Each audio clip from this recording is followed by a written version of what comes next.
Hi friends, I'm Rahul. You're watching Hotels Basic Trainings. Please subscribe this channel and also click this bell icon to get this kind of videos in future. Here we go. Thank you.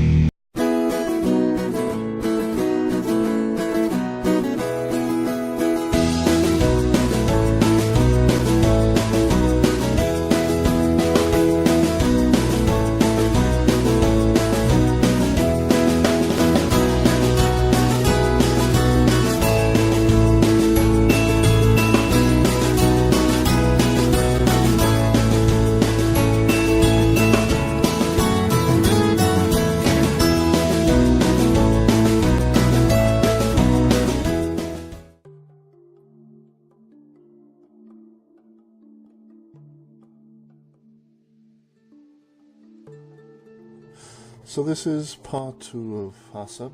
It could be of HACCP level 2 and level 3. This is disadvantages of end product testing. Well, one of the disadvantages is control is reactive. Actions taken after a problem has occurred.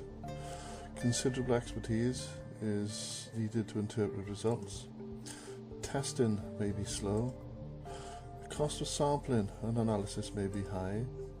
Operation is controlled usually by scientists in a remote laboratory away from the main factory or food area. Only applied to a proportion of food, so there's limited samples. I feel like it's just a photograph of a particular part of the operation. It does not relate to all potential hazards, and there's a limited number of staff directly involved in food safety. So let's have a look at Module 2. We looked at the introduction to HACCP, so let's have a look at the hazards. And the aim of this unit is to introduce you to hazards.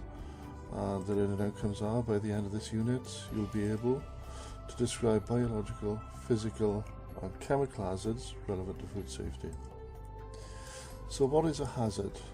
Very much like health and safety, the definition of a hazard is anything with the potential to cause harm. But with food safety, this could be microbiological, for example, food poisoning or foodborne disease.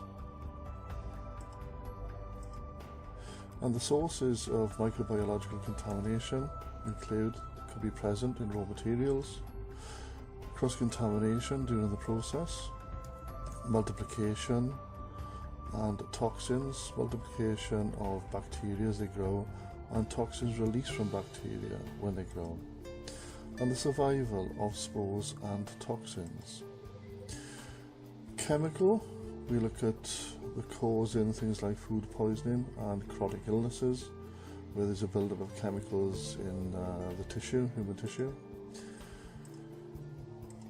Sources, again, could be present in raw materials, cleaning agents, pesticides, weed killers, allergens, excess additives, poisonous food. And the last one is physical contamination, something you can actually see, cuts to the mouth. They could cause choking, broken teeth, internal injury and burning. Again, sources similar to the other two could be present in raw materials, or foreign bodies could be introduced during production and preparation.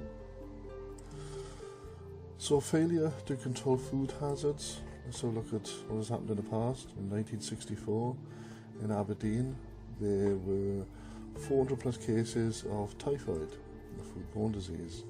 1984 in the Stanley Royd Hospital there were 455 cases of salmonella food poisoning, 19 deaths.